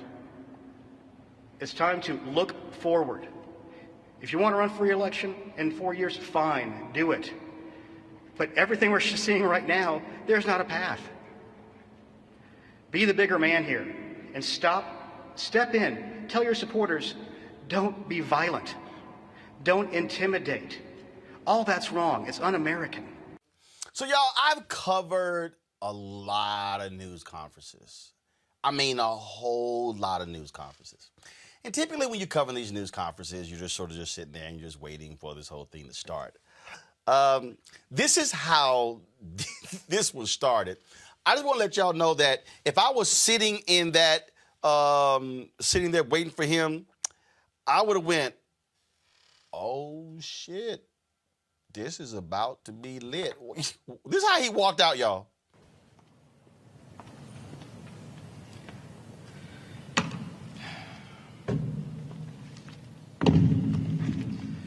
Good afternoon.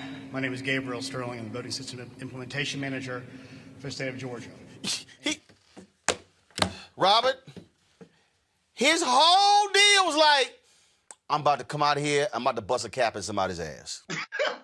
That was his, I'm telling you, when I saw the video.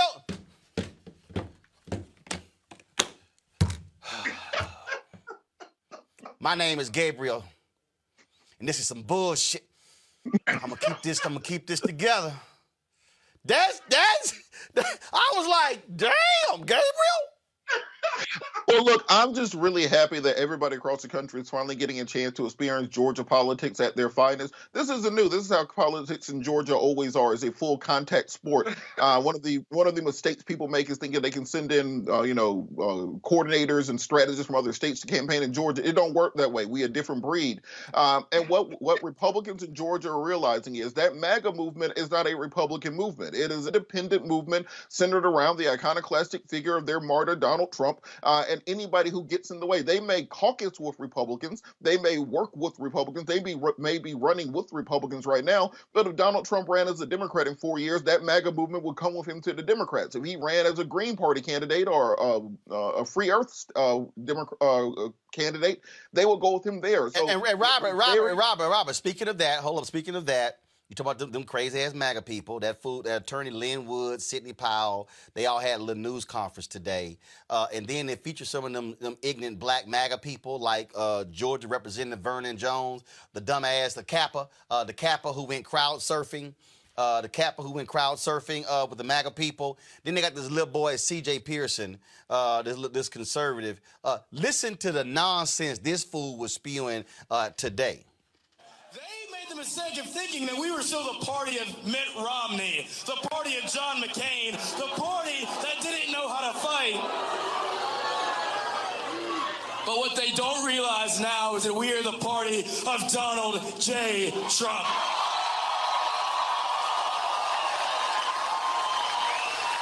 We are the party of fighters. We are the party of courageous people who will lay it all out on the field and fight for this nation, because if we don't fight for it, who will?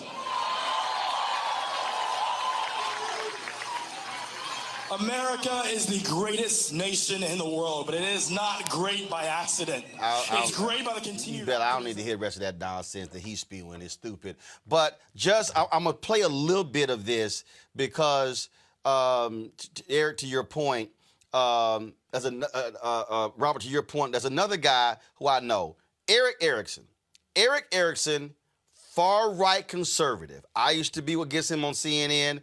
Eric Erickson is a election lawyer, okay? He's an election lawyer. He is from Georgia. He has been beside himself with these stuck-on stupid people like C.J. Pearson, like Vernon Jones, like Sidney Powell, like all of these people who are out here alleging this mass conspiracy. I saw this video last night. I even sent Eric an email. I was like, damn, bravo, Eric. Me and Eric don't agree on nothing except probably how good the Chick-fil-A sandwich is. That's about it. We don't agree on nothing else. This is, y'all, Eric Erickson, far-right conservative, but an election law expert. Robert, he pissed. He tired of these people. He'll play. Some of you are wrong on the internet. It pains me to say that you're wrong. And I want to explain to you all how wrong you actually are. Because you're wrong. And because you're wrong, it's annoying me. And I realize people are stupid. And people will believe whatever they want to believe. I mean, there are people who believe the moon landing was real. I'm sure there are people who believe they've been possessed by aliens. But just because you believe something doesn't make it true. Sometimes you're just an idiot. So I'm annoyed. I'm actually rather aggravated. And so now I'm going to explain to you. Let me explain how these electronic voting machines work and how they weren't hacked, and you're a dumbass if you think that they were. First of all, did you understand that these machines are not connected to the internet? Now, I know a bunch of idiots out there blithering on the internet are telling you that these machines are connected to the internet. They're not connected to the internet. Do you know how I know they're not connected to the internet? I know they're not connected to the internet because years ago, when Georgia was rolling out its machines, Georgia, among other places, got the bright idea of, hey, if we connect these to the internet, they might get hacked. So they're not connected to the internet. Why? That would be bad. So they're not. So when you hear someone say they're connected to the internet, no, they're full of crap. Now, let's talk about the actual machines. The actual machines in 97% of all precincts in this nation print out a paper ballot receipt that you yourself can read before you stick it into the scanner. And guess what? In Georgia, all 5 million of those pieces of paper that have your actual vote on them that you yourself can see before you or the poll worker slide them into the machine. And guess what? They matched. The machines and the paper ballots matched. So maybe there were careless people not looking at their paper ballot receipt, even though it was a brand new feature in Georgia this year. Maybe they were looking, even though the poll workers who were scanning them actually told everyone to look at them before they put them in the machine. But that's on them. That's not on the machines. And guess what? The paper ballots and the machines matched. But wait, there's more. I asked a cybersecurity expert who believes these things were hacked how it was possible that the paper ballots and the machines aligned. Well, she came up with this thing where that she believed, you know, when you check in, you go to a touch screen, or they check you in a touch screen, and with this touch screen, they list that you are there. Well, she thinks they could be connected to the internet, and they could be pulling data from the cloud. They could see, well, they know you're a hard Republican, and so, but then somebody else, they may actually alter their ballot. They know they're not going to be careful. That's bull. That's like crap. That's not true. For example, did you know that the machines that check you in at your local polling precinct are completely unrelated from the voting machines? They're not even the same company. This was a 10-minute video, Scott. He was livid. And he's been tweeting like, I'm tired of you people. Now they're saying he's a never Trumper, even though he didn't vote for Trump in 2016, voted for Trump in 2020, gave the Trump in 2020. But still, this is how nuts these people have become. Scott, you there? Are you frozen? No, I was frozen. Can you hear me now? Yeah, now we can hear you. I thought you were going to do a crowd surfing like your frat brother Vernon Jones. No, he's no longer in the fraternity. You missed that news. But no, yes he is.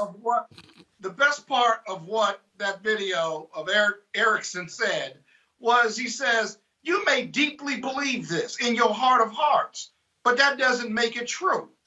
And it's so apropos here with these Trump supporters who don't care about practicality, don't care about the science of these voting machines, and don't care about the hand ballots, including the Dominion machines were used in Ohio and I think Utah and several other jurisdictions that Trump won. How do you reconcile that with the fact that the voting machines were used in jurisdictions that Trump won?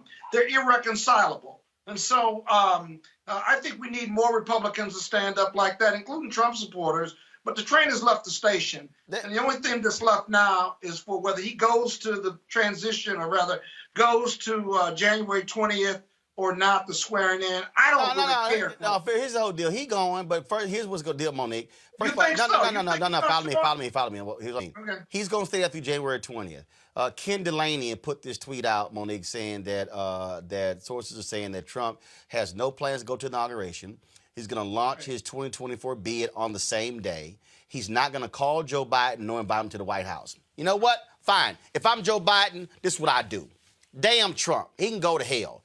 Biden on Inauguration Day should roll up to the Obama house. Obama should walk out and greet him like they normally do at the White House, go into the house, have coffee with him and Michelle, and then Michelle and Barack and Jill and Joe get in a limo and ride to the inauguration together. We just should simply have the transfer of power from the 44th to the 46th. Just skip the 45th. Well, where's Kamala in your scenario? Well, no, normally what happens is when the president goes to the White House, the vice president is not there. That's why I didn't mention Kamala Harris. I mean, it's called protocol, Scott. Keep up. I was trying to explain that to your audience because they didn't. I think the audience is smart enough to know that. But again, Monique, that's the whole deal. I don't care if he don't go to inauguration. I don't care. In fact, put one of them plastic-ass dummies that put that in the chair and say to his ass that was his seat. Oh, gosh, Roland. I want to go back to the point where we were. The undersecretary of the underbelly, whoever we started with, who sashayed up to the podium mad and then gave his whole mad speech about how, things have gone too far. What I was thinking about when I first heard them do that is, I would say welcome to 15 seconds of being Black or brown in America, but really it isn't that. It's as close as you will ever be to it. And so I'm going to welcome you in that spirit, but it's not the same as if you've lived an entire life where people have gone too far. You've lived an entire life where you are attacked for no reason, where you are persecuted for no reason, where you are under threat of assassination or killing or murder by the U.S. government and by people in power for no reason at all. And so when he was up there crying his whole mad tears and talking to this president that they elected, by the way, and saying that it's now too far, I'm like, isn't that special? Isn't that convenient? We knew it was too far in 2015 when old dudes started running and y'all thought it was okay to put up a psychotic certified fool into the highest office of the land. But now, 4.5 years later, you're finally done because your white wife, your white children, your lily white neighborhood, and your good government job are being threatened. Welcome to America, Mr. Undersecretary, Underbelly, Second in Command, whoever the hell you are. I don't care really about you except that you're now like me. So can we all get together now and do something better for this country? Why are you always bringing up old stuff? Gotta go to a break when we come back. Ron DeSantis is telling mayors, look, y'all can't even have a no mask mandate in your city because I'm the governor. Well, we're going to talk to one of the Black mayors in Florida, Wayne Messer from Miramar, Florida, next on Roland Martin Unfiltered. When the going got tough in business, David Perdue outsourced American jobs overseas. In a deposition, Perdue testified he spent most of his career outsourcing. You made a career out of outsourcing. How do you defend that? Well, defend it. I'm proud of it. When the going got tough in the Senate, Perdue hid in the airport bathroom and even stole someone's cell phone who asked him a tough question. You stole my property. When the going got tough with COVID, Perdue hid critical information while selling his own stocks. Records show that Senator David Perdue bought sold stock shortly after a private Senate briefing on the virus. It's not just that you're a crook, Senator. You're attacking the health of the people that you represent. Now Perdue won't even face his constituents, backing out of debate after debate. Enough incompetence, deceit, corruption, division. Change has come to Georgia. Change is coming to America. Georgia needs a real senator, not a chicken Perdue. Midas Touch is responsible for the content of this advertisement. In a democracy, the people deserve to hear from candidates for office. Democracy only works when we have informed electorates, the opportunity to have open debate. And for Senator Perdue to refuse to debate his opponent, to refuse to answer questions in public suggests, first of all, that he feels entitled to the seat and that he shouldn't have to face scrutiny or count for his conduct or his votes. We told them the smear ads were coming, and that's exactly what happened. You would think that Kelly Loeffler might have something good to say about herself if she really wants to represent Georgia. Instead, she's trying to scare people by taking things I've said out of context from over 25 years of being a pastor. But I think Georgians will see her ads for what they are. Don't you? I'm Raphael Warnock, and we approve this message. And now the President of the United States, Donald J. Trump, on the telephone. This election was rigged. This election is a total fraud. Dead people were applying to get a ballot. They were making application to get ballots. There are a lot of dead people that so-called voted in this election. I say, I don't have standing. You mean as President of the United States, I don't have standing. but poll watchers were walked out by thugs out of the building. There's no way Joe Biden got 80 million votes. Do you know the votes in Dominion, they say, are counted in foreign countries? There are many mailmen that are in big trouble right now for selling ballots, getting rid of ballots. Well, you know, we're completing the wall. Like I said I would. Everyone said you'd never be able to do it. That's another one I got built, and it's had a huge impact. They stuffed the ballot boxes. This is disgusting, and we cannot allow America's election to be corrupted. We cannot.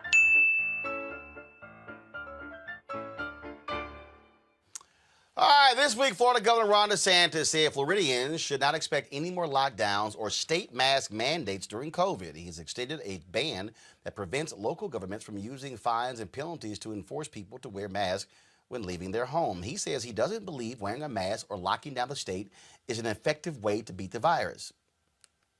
I'm sorry, is he a doctor?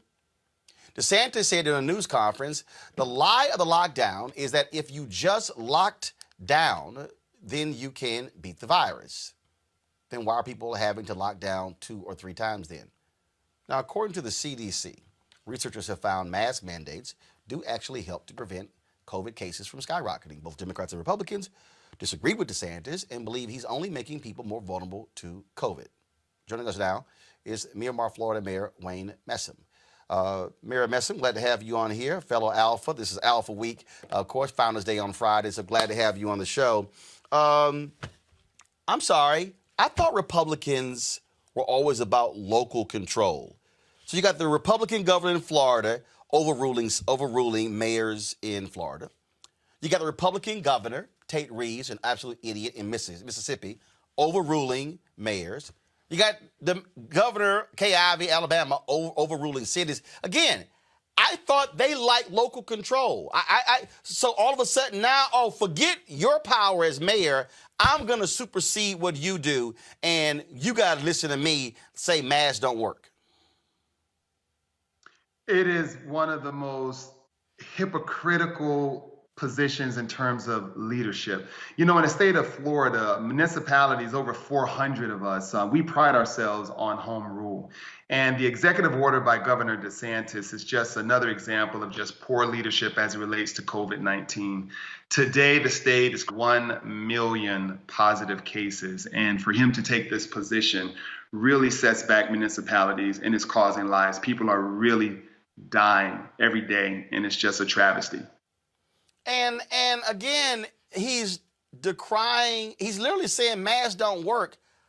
The experts are saying they do. Of course, you know, we believe in science. You know, ever since the onset of this pandemic, you know, it took me as a mayor. Miramar is in the heart of Broward County. We have the largest Black population in Broward County, the 13th largest city in this state. And it took me over 2 months to get a COVID-19 testing site in my city, in a population of over 150,000 in a very metropolis area, right between Miami and Fort Lauderdale.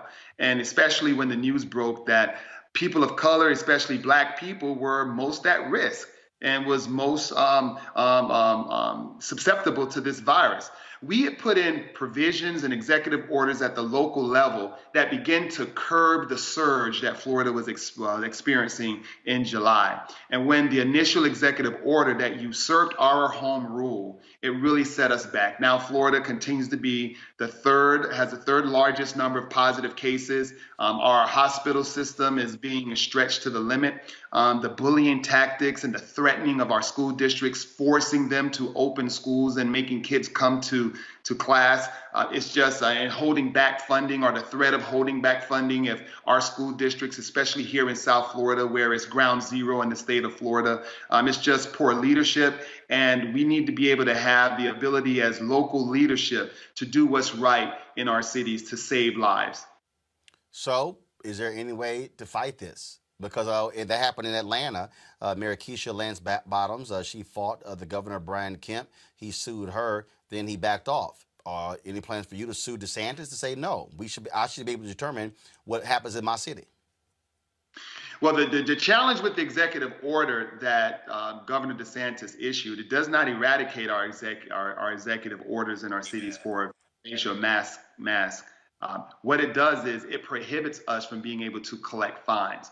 When you fine individuals and fine business establishments, that is the incentive for them to comply. Here in Broward County mayors, we meet weekly to talk about a concerted effort, a collaboration, so that what goes on in the city of Miramar is also taking place in Fort Lauderdale and in Pompano Beach, so that you can't go from one city to the next and defy these orders. But when you have an executive order that just strips away our ability to have those, a hammer, so to speak, to fine individuals, to be able to collect on those fines that will encourage compliance, it really sets us back. So because the city and the state are at odds, we are looking at the various options that we have, but based on Florida statutes, we're very limited in what recourse we can take. All right, then. Mayor Wayne Messam, Miramar, Florida, we certainly appreciate it, sir. Thank you so very much. Thanks for having me. Happy Founders Day. All right, Frat. Appreciate it. Thanks a bunch. Folks, when you talk about masks, Brian Williams of MSNBC said, never forget what the idiots at Fox News, the role that they played in all of this. Ooh, he threw some serious shade at them last night. Watch this. Last thing before we go tonight, as you watch the following clip, please remember Americans are now dying at the rate of 1 per minute. Please remember we've lost over 270,000 of our brothers and sisters, people who were here with us when the year began, people who will not see another New Year's Eve. Here now, a moment of clarity and awareness that took place on live TV, on the president's favorite morning show, Fox and Friends, and this happened this morning. Ultimately, right now, what's going on with the pandemic is, and we don't know exactly how many people may have been infected over the Thanksgiving holiday weekend, but the number of cases in our hospitals is going through the roof. In 41 states, it's going up. I read a great survey, and they looked at the scientific data in my home state of Kansas. In the month of July, they had a statewide mandate for masks. Now, the problem with Kansas was some counties would actually enforce it and other counties would not. In the counties that enforced the mask mandate, the number of cases of coronavirus actually went way down.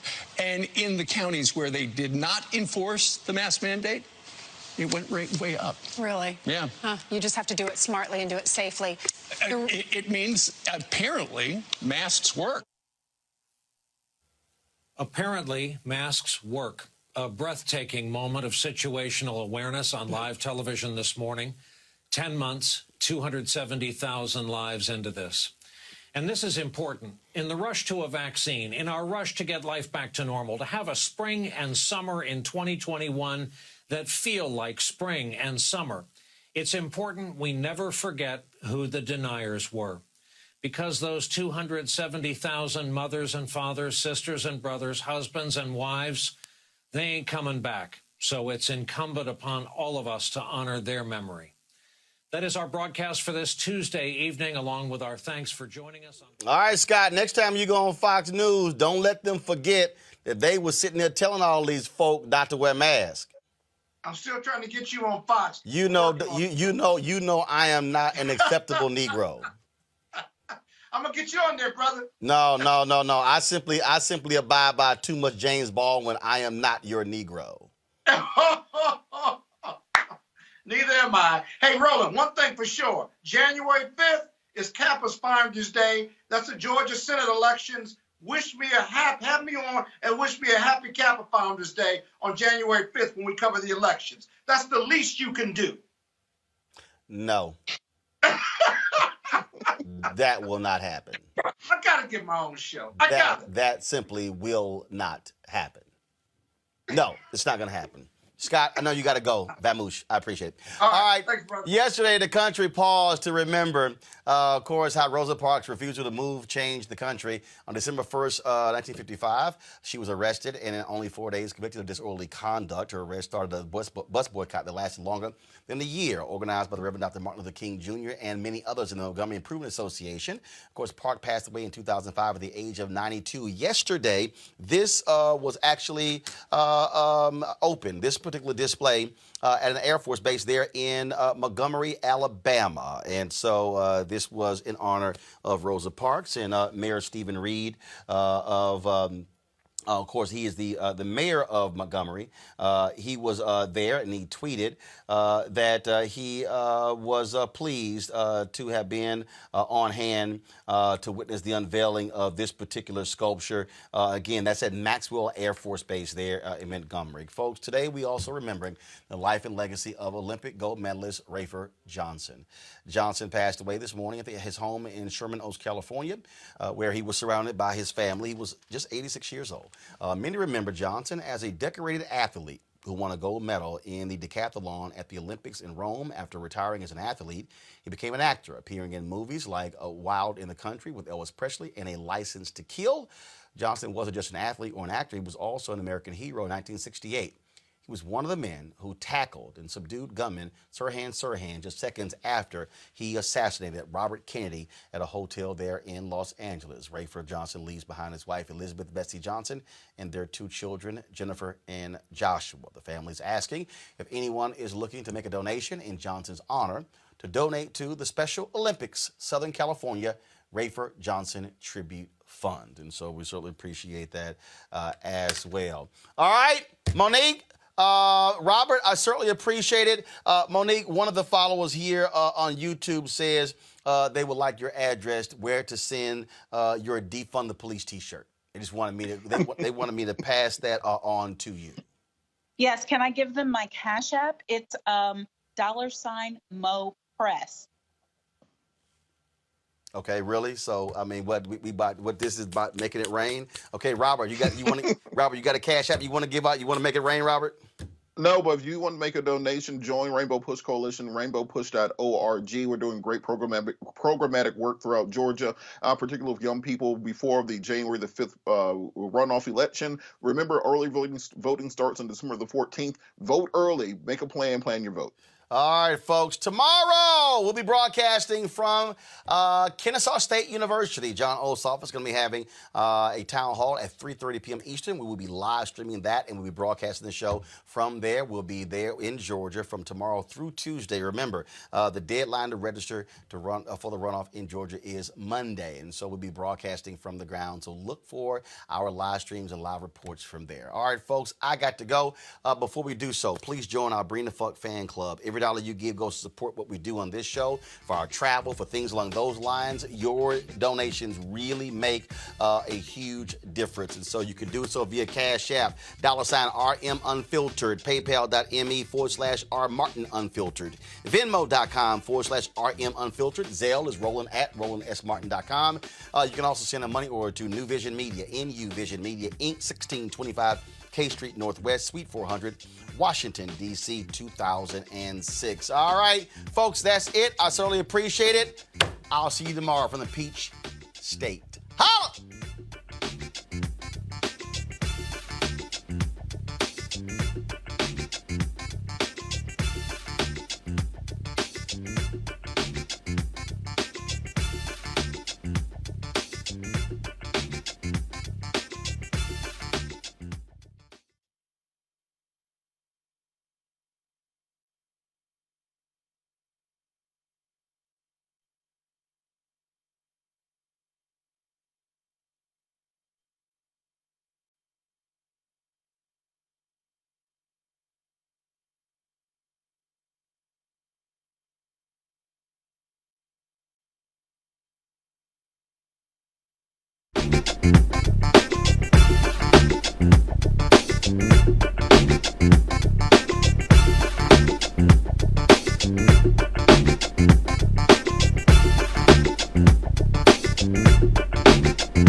Bye.